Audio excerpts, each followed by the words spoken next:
Nós estamos, queridos, refletindo na carta aos Hebreus, esse livro da Bíblia, Carta aos Hebreus.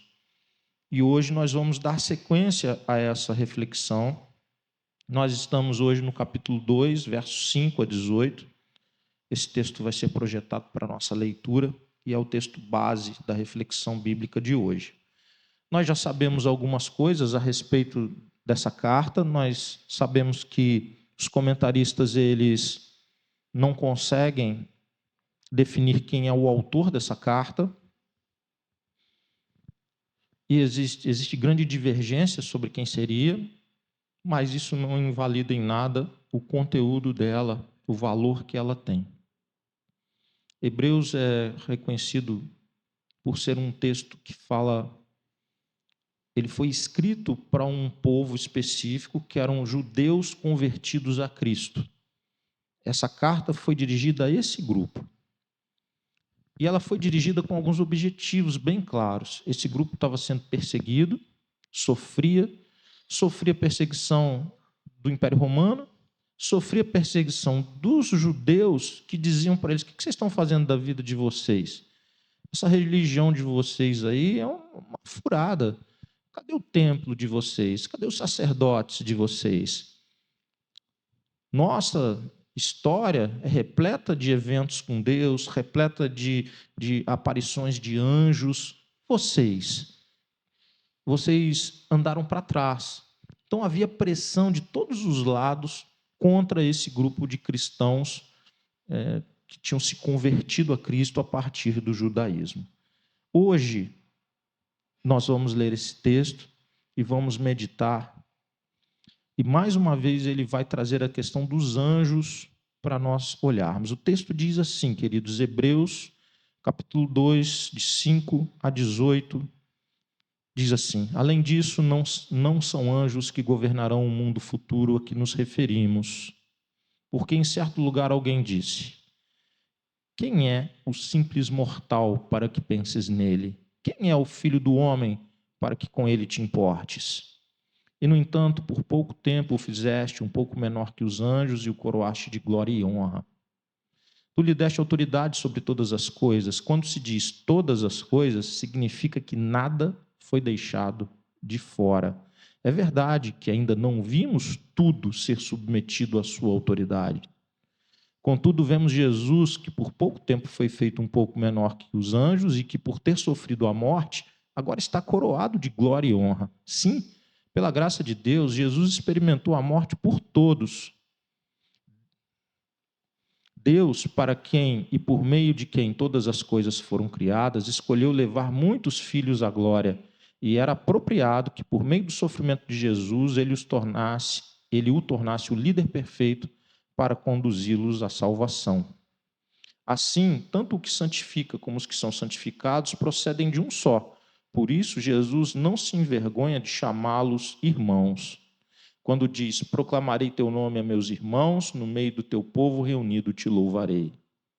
E também afirmou: porém minha confiança nele, isto é, eu e os filhos que Deus me deu. Visto, portanto, que os filhos são seres humanos, feitos de carne e sangue, o filho também se tornou carne e sangue, pois somente assim ele poderia morrer, e somente ao morrer destruiria o diabo, que tinha o poder da morte. Só dessa maneira ele libertaria aqueles que durante toda a vida estiveram escravizados pelo medo da morte. Também sabemos que o Filho não veio para ajudar os anjos, mas sim os descendentes de Abraão. Portanto, era necessário que ele se tornasse semelhante a seus irmãos em todos os aspectos, de modo que pudesse ser nosso misericordioso e fiel sumo sacerdote diante de Deus e realizar o sacrifício que remove os pecados do povo. Uma vez que ele próprio passou por sofrimento e tentação, é capaz de ajudar aqueles que são tentados. Amém. Como eu disse no começo, mais uma vez ele volta com o tema dos anjos. Nós já tínhamos visto isso no capítulo 1 e ele vai retomar. E quando a gente refletiu da outra vez, eu disse que havia dentro do judaísmo uma grande valorização dos anjos.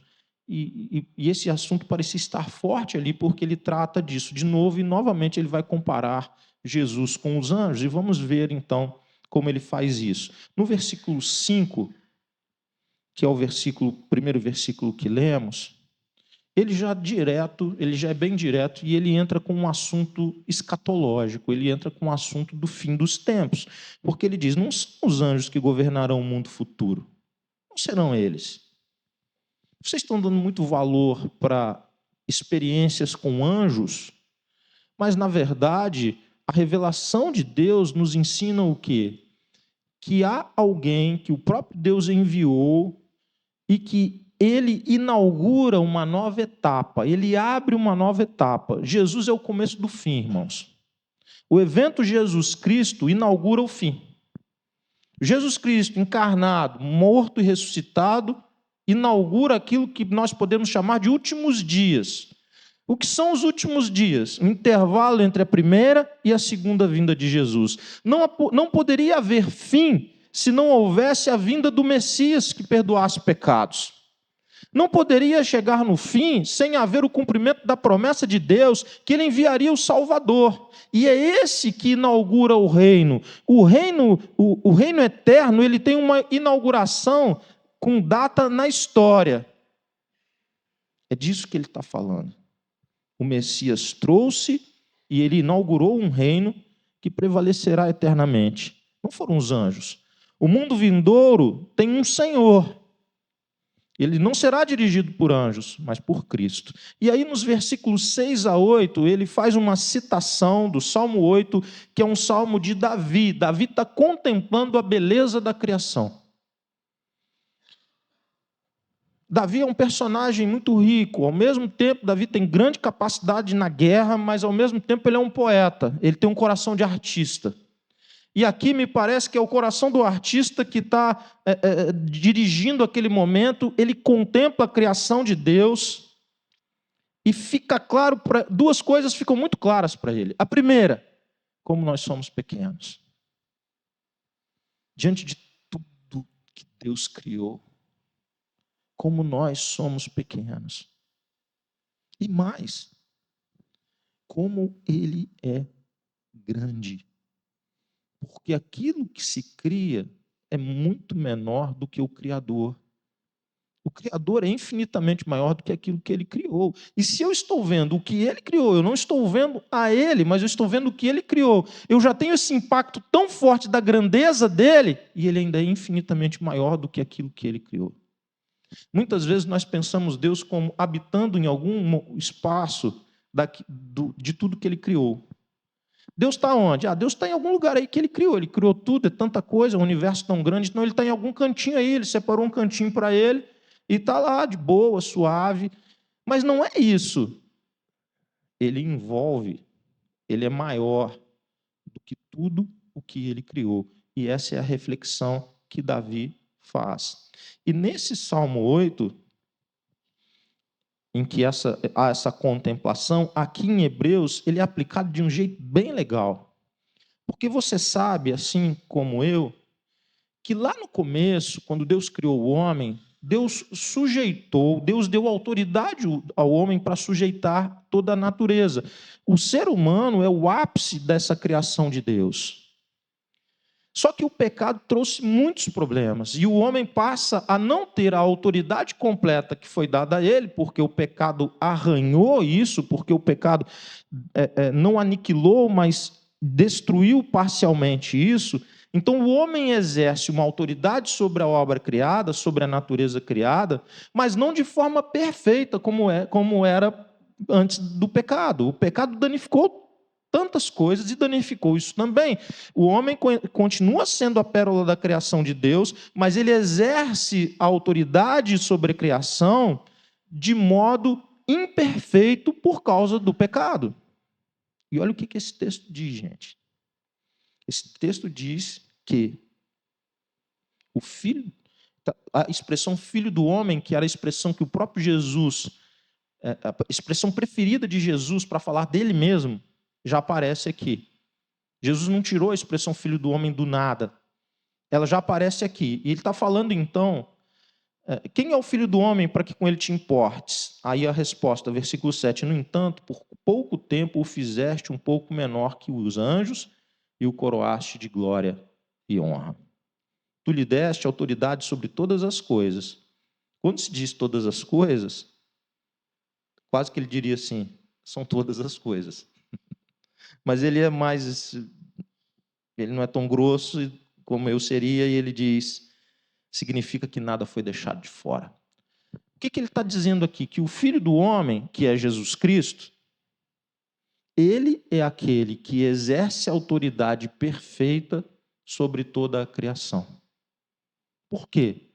Porque ele é o Rei, porque ele é o Senhor, porque ele não pecou. O homem perfeito, o homem que perfeitamente exerceria a autoridade sobre a criação de Deus, sem danificá-la, é quem? É Jesus. Se todos nós fôssemos Jesus, como Jesus, se não Jesus, mas como Jesus sem pecado, nós nunca demos conta disso. Nós sabemos muito bem. Por isso que ele veio. Mas se todos nós fôssemos sem pecado, se todos nós fôssemos como Adão antes do pecado, se todos nós fôssemos como o primeiro casal que habitou essa terra, nós teríamos uma outra relação com a obra criada, nós teríamos uma outra relação com a criação perfeita, equilibrada, correta. E esse salmo então aponta para esse Filho do Homem como tendo essa relação. E quem é ele? É Jesus, não são os anjos. O próprio Jesus cita esse salmo em Mateus 21:16. Jesus é esse homem perfeito, é o homem ideal, é o homem que tem essa autoridade. O autor de Hebreus diz, olha, essa palavra de um homem ideal, de um homem perfeito, que cumpre a autoridade sobre toda a criação, essa palavra se cumpre numa pessoa. E o nome dele é Jesus Cristo. Ele aplica a Jesus a verdade do Salmo 8. Versículo 9, ele diz que ele foi feito um pouco menor que os anjos. Ele está falando da encarnação dele. Ele está dizendo que houve por um período de tempo uma sujeição. E aí eu quero falar um pouquinho sobre isso. É muito difícil encontrar elementos humanos, elementos que nós conhecemos para retratar realidades espirituais. Essa é a primeira grande limitação. Mas eu quero tentar. Eu te diria o seguinte: Jesus existia desde a eternidade, desde sempre, da forma mais plena que um ser pode existir. Nós não conhecemos essa plenitude, mas ele existia dessa forma. E num dado momento da história, aquele que existia de forma perfeita e eterna, ele entra no Cronos, ele entra no nosso mundo, no nosso contexto. Aqui tem dia, aqui tem hora, aqui tem semana, uma sucessão de eventos. E aquele que vivia de forma completa na eternidade se torna humano, carne, sangue, para viver entre os homens. Na existência, antes de caminhar nessa terra, todas as possibilidades dele estão plenas e absolutas. Todas. Mas quando ele admite acrescentar humanidade, acrescentar ser homem à sua existência e caminhar entre os homens, ele voluntariamente se esvazia, ele voluntariamente se submete a uma condição durante um momento, durante um período, para uma circunstância e com um objetivo que o limita. Parece estranho dizer que Jesus estava limitado. Eu vou usar uma outra expressão. É como se Jesus estivesse engarrafado.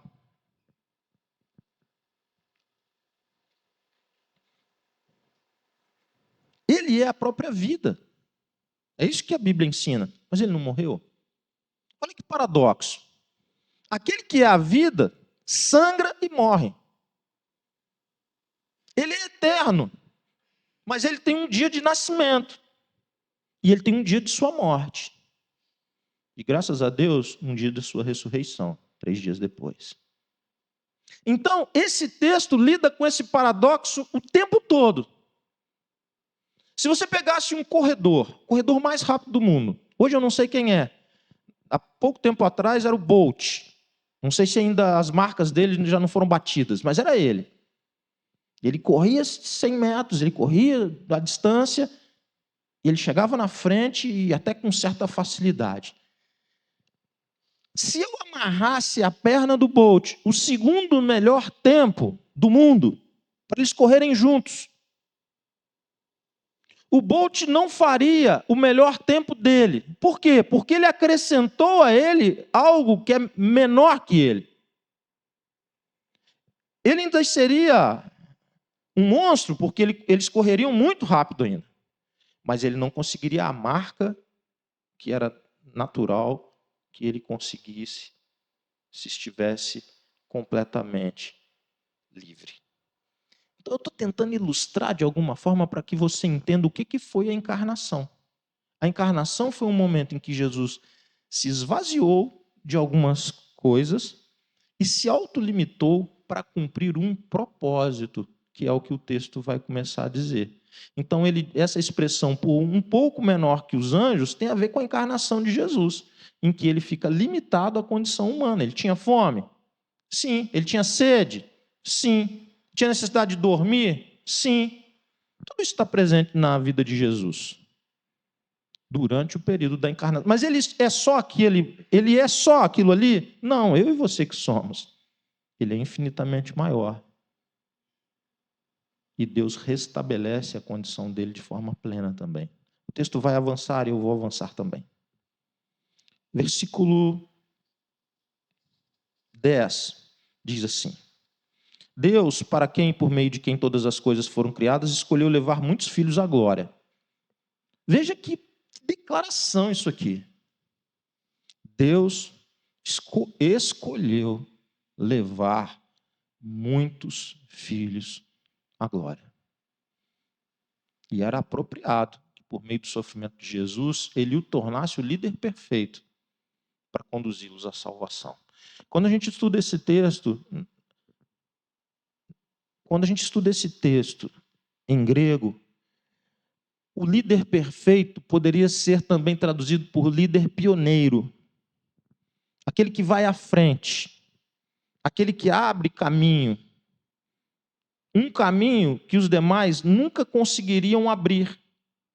Um caminho que era impossível para todos os demais. Ele, de forma pioneira, ele, como o primeiro, consegue. Esse texto começa a me dizer que ele se torna esse líder apropriado, e aqui não é uma questão moral, assim, ele não era muito apropriado quando ele era adolescente, ele era um adolescente meio desviado e tal, mas depois ele foi se aprimorando, como normalmente a gente pensa a ideia de aprimorar, ele deu uns vacilos lá quando ele era adulto, mas depois ele se aprimorou até que ele chegou à cruz. Não é essa a ideia, não tem a ver com questão moral. O que o texto está tentando mostrar, é que havia uma vocação, havia um chamado que ele cumpriu. Ele era apropriado porque aquela vocação e aquele chamado, aquele propósito, só caberia para ele. Não adiantava entregar para o Carlos, não adiantava entregar para o Thales, não adiantava entregar para o Michel, não adiantava entregar para o Marcos, não adiantava entregar para nenhum outro. Somente ele daria conta. Filho do homem. Deus entregou o seu próprio filho, porque não haveria entre nós alguém apropriado para a salvação.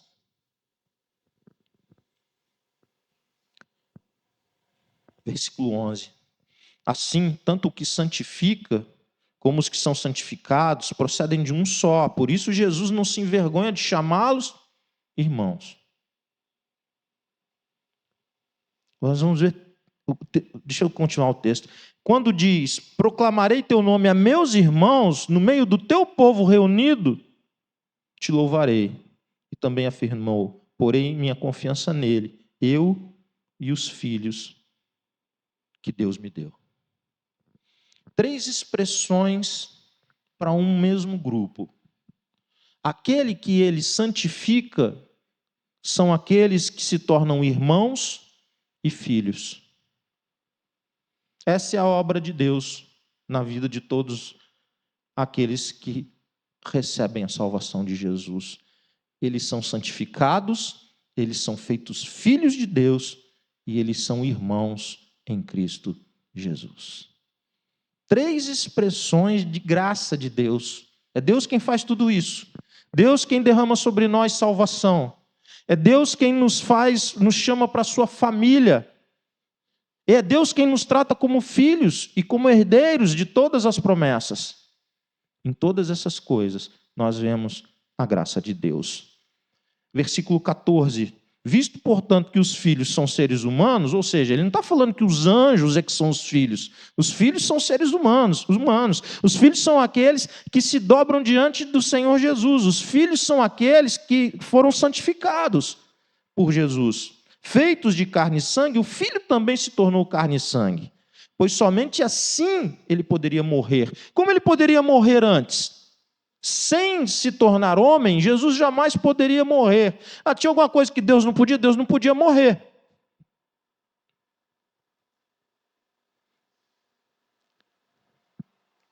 E somente ao morrer, destruiria o diabo que tinha o poder da morte. Vamos parar para dar uma olhada nisso aqui. 15. Só dessa maneira ele libertaria aqueles, ou seja, qual maneira? Morrendo. Ele libertaria aqueles que durante toda a vida estiveram escravizados pelo medo da morte.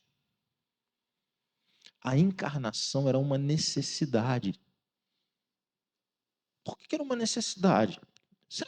Não tinha outro jeito de Deus salvar as pessoas? Não tinha. O pecado, ele paga um salário para as pessoas. O que é o salário? É uma recompensa por algo que você faz. Então você trabalha lá na empresa, você entrega o teu serviço e você recebe o seu salário. O salário é recompensa por algo que fazemos. Qual é o salário do pecado? A morte. A paga, o que você recebe por causa do pecado é a morte. Um justo juiz, ele não julga segundo o gosto, interesses ou inclinações pessoais, correto? Ele julga segundo o quê? A lei. Um justo juiz é aquele que aplica com justiça de modo igual à lei. Um juiz não poderia dizer, eu vou salvar o Carlos é gente boa. Carlos, olha, gente fina, eu vou salvar a Maria, olha como a Maria é legal. Olha, eu vou salvar porque eu gosto dele, porque eu me afeiçoei com ele, porque eu gosto dela. Um justo juiz jamais poderia fazer isso. E o juiz é Deus, ele é justo. Juiz precisava julgar segundo as próprias leis que ele mesmo criou, pois ele também é o legislador. Perfeito. O juiz não poderia dizer, agora eu não vou levar em conta essa parte da lei, não, para evitar que meu filho morra. Quando Jesus põe sobre os ombros dele o meu pecado, o seu pecado, o pecado de todos aqueles que haveriam de crer nele, ele precisa receber o salário justo. Qual é o salário justo para o pecado? Morte. Então, a morte de Jesus era uma necessidade, porque ele carregava com ele os nossos pecados. E o pagamento foi dado a ele para que nós tivéssemos uma outra retribuição. Para que evitasse que nós tivéssemos essa retribuição sobre a nossa vida. Foi colocado sobre ele, completamente. Ele nos substituiu. Ele nos substituiu para que nós pudéssemos ser salvos.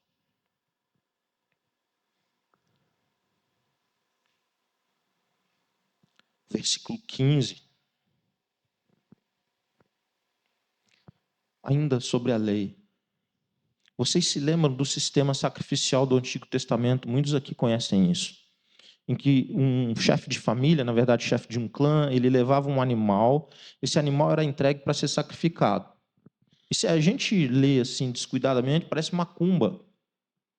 Parece macumba, né? A pessoa levou um animal para sangrar o animal, uma oferenda.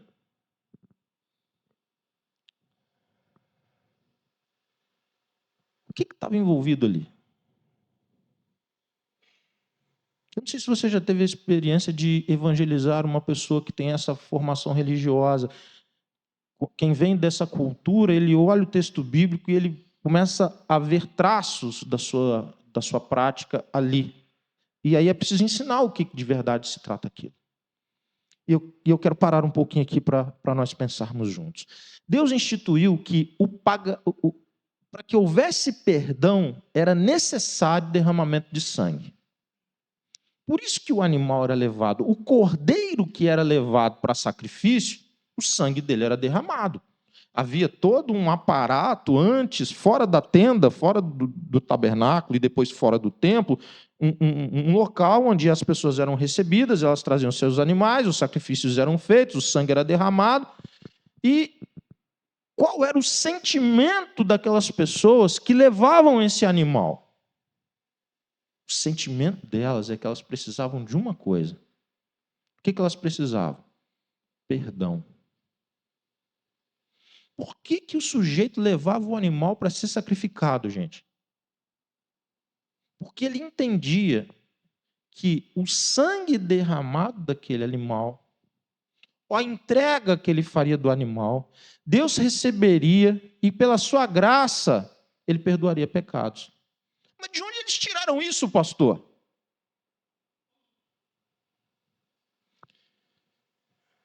Quando o primeiro casal peca,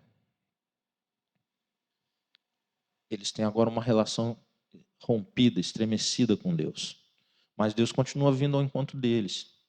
Eles querem fugir de Deus, mas é impossível fugir de Deus. Deus vem ao encontro. E quando ele vem ao encontro, eles estão cobertos com folhas. Eles têm vergonha de Deus.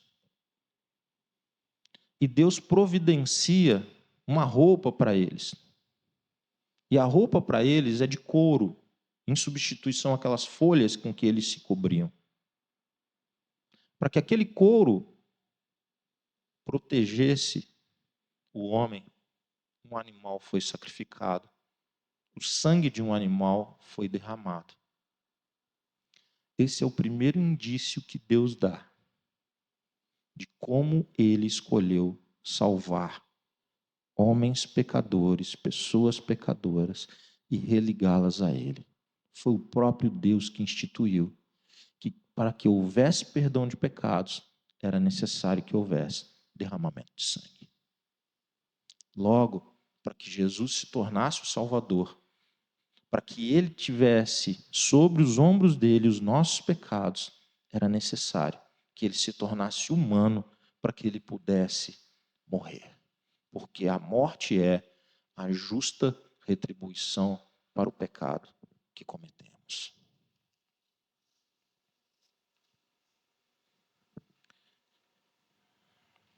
XVI. Também sabemos que o Filho não veio para ajudar os anjos. De novo, ele está comparando aqui a relação do Filho sempre com os homens, nunca com os anjos. Ele não morreu, ele não encarnou e morreu, experimentou a morte por causa de anjos. Não foi por causa dos anjos que ele fez isso, mas sim os descendentes de Abraão. Os santificados, os que se tornaram filhos e irmãos, também são os descendentes de Abraão. Mas fala assim, como assim, pastor? Sou brasileiro, pô, não tem nada a ver com Abraão. O sangue judeu não corre na minha veia. Como que é essa coisa de ser descendente de Abraão?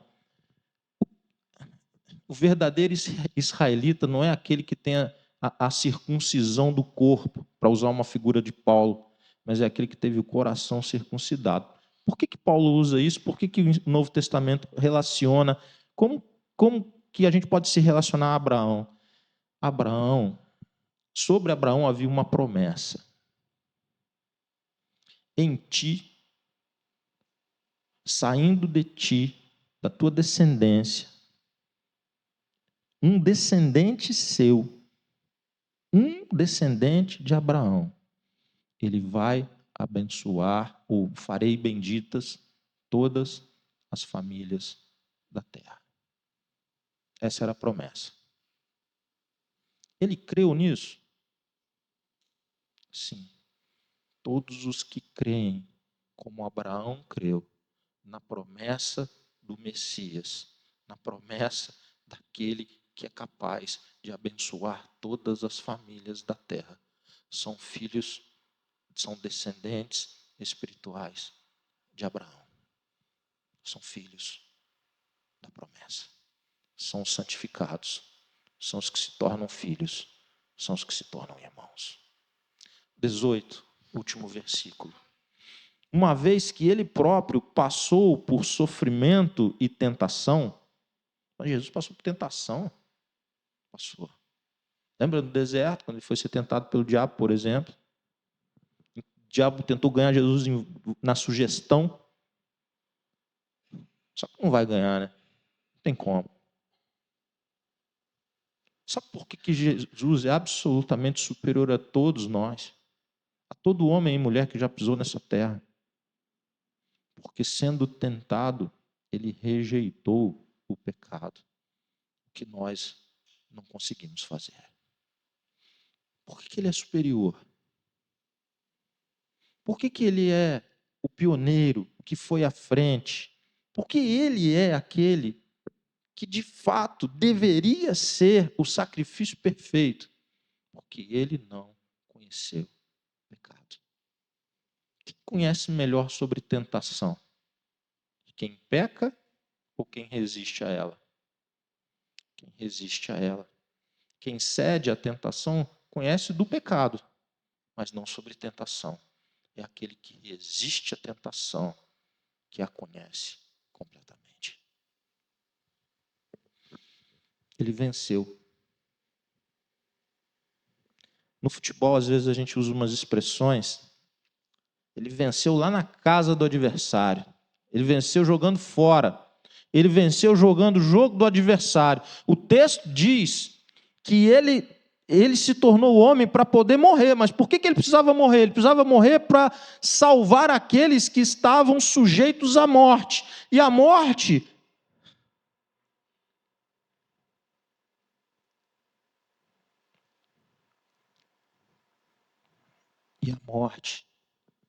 era o que o diabo queria fazer com todos nós.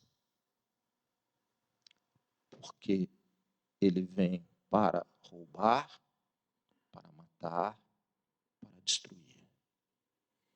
E nós não teríamos a menor condição contra ele, se não fosse por Jesus Cristo. Como que Jesus tira do diabo esse poder? Como que Jesus toma do diabo o poder de nos matar? Morrendo. Isso é incrível, irmãos. Isso é evangelho da graça de Deus. Isso aqui é evangelho da graça de Deus. Eu não vou vencer de um outro jeito. Eu vou vencer submisso à lei do Pai. Eu não vou vencer evitando o ataque ou o dano que você possa fazer à minha vida. Eu vou superar o ataque e o dano que você pode fazer à minha vida. Por isso que ao terceiro dia, ele ressuscitou. Vivo está. E ele não está vivo como ele era antes, não. Isso é bom que se diga. Eu falei, ele já existia da forma perfeita, da forma espiritual e tal. E aí ele toma, ele acrescenta humanidade à sua vida. Sim. E ele permanece com ela. Quando ele ressuscitou, o seu corpo humano, transformado, mas estava lá. Tanto que ele chega diante de Tomé e Tomé não precisava ver e tocar as feridas. Estão aqui, Tomé. Pode tocá-las agora. Mas face a face com Jesus, ninguém. A história muda. Ele só pensava isso antes de estar com ele. Ele come com os discípulos. peixinho lá na areia. Ele assou um peixinho para a galera estava pescando. Ele chama, Pedro! Vem aqui que eu quero falar contigo. Tem uns ponteiros para acertar aqui, Pedro. Pedro pula na água. Quando ele chega lá, Jesus tinha assado um peixinho. Os discípulos vêm, Pedro vem antes. Ele restaura a vida de Pedro com a pergunta fatal: você me ama? Essa pergunta ecoa nesse ambiente, nessa noite. Você me ama? Você me ama? Você me ama? E a resposta de Pedro é a resposta de todo homem imperfeito como eu e você. Eu te amo, Senhor, eu te amo, Senhor. Tu me amas com amor perfeito. Eu te amo com o meu amor imperfeito. Mas eu te amo. E aí Deus restaura o propósito. Porque perdão restaura propósito. Apacenta as minhas ovelhas. O propósito está restaurado. O perdão é completo. Quero terminar a minha fala.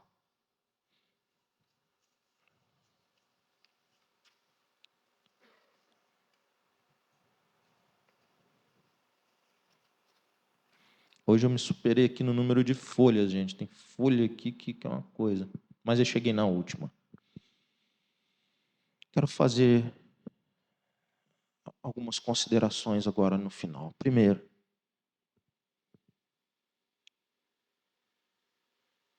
essa é a história de alguém que se torna fraco para vencer.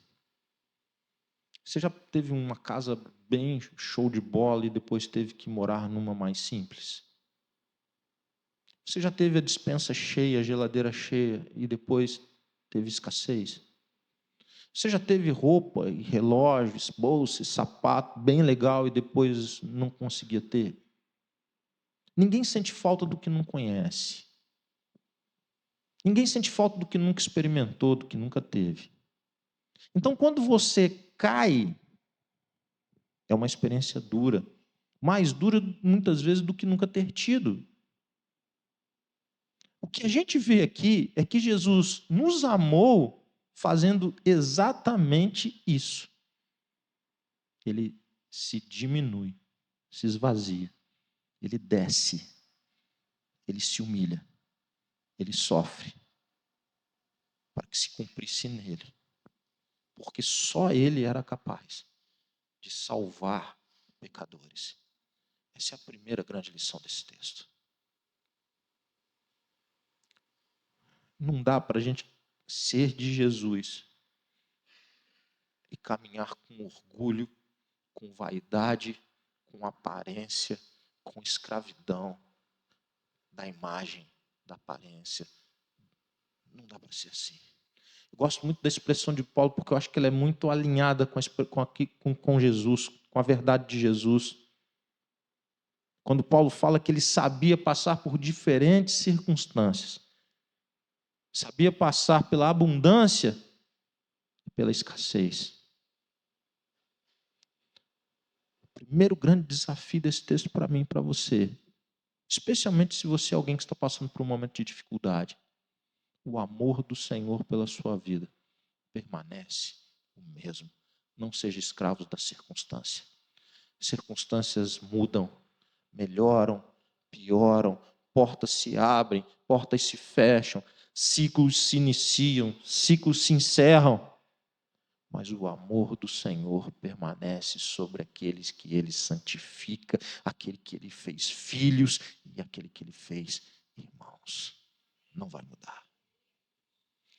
Segunda consideração que eu quero fazer nesse texto é para você que quer ter uma vida agradável a Deus. Porque o único que luta com tentação é quem quer ter uma vida agradável a Deus.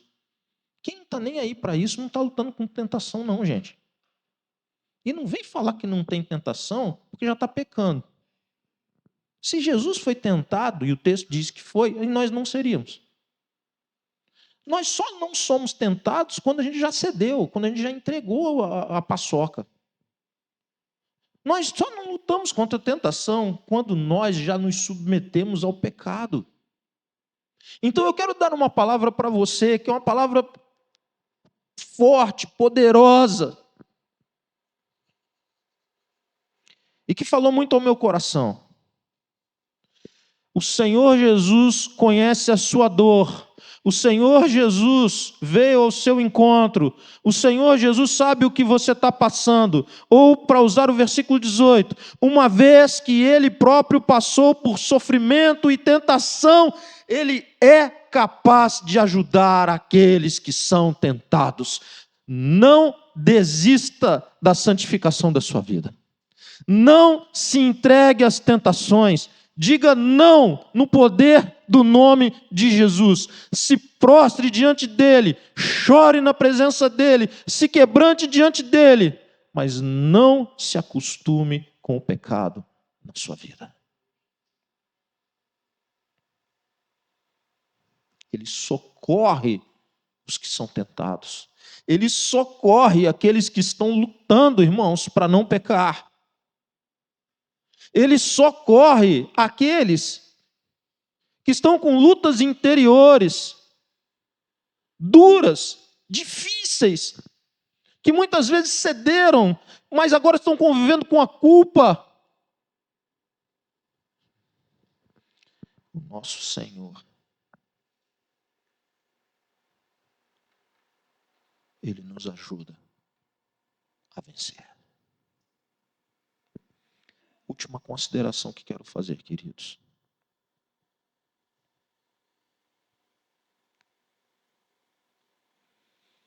Muitas vezes, quando nós sofremos, passamos por perdas, nós nos tornamos um pouco indiferentes à dor dos outros. Alguém vem com a dor dele e fala assim, pô, tá de brincadeira que está reclamando disso aí, né? Você não viu minha situação?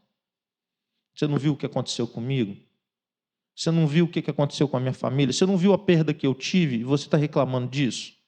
Muitas vezes, pessoas que sofreram, elas se tornam um pouco empáticas. Elas se tornam quase que tendentes a um certo nível de indiferença para a dor alheia, porque ela é campeã mundial de dor. Ela olha, você não viu a minha, ela quer que uma valorização da sua própria dor. Então, quando alguém vem com uma história triste, no caso da igreja, um pedido de oração e tal, tá bom, vou orar, mas você não sabe o que aconteceu comigo. Ó, vou te contar a história. Comigo foi muito pior, porque comigo foi assim, foi assado. Quantas vezes você já ouviu essa história por aí? E parece um campeonato mundial de sofrimento. Não, o seu foi assim, mas o meu foi pior. Aí tem um outro que fala, não, mas comigo ainda foi pior ainda, porque desde não sei quando que eu estou... Então fica aquela coisa que parece que a pessoa quer mais que alguém olhe para ela assim, com a sensação assim, nossa, mas o sofrimento igual ao seu não existe mesmo. Ela ganhou o Campeonato Mundial de Sofrimento. Irmãos, eu estou falando num tom de brincadeira, mas eu estou falando coisa séria. O nome disso é vitimismo. E vitimismo é pecado, irmãos.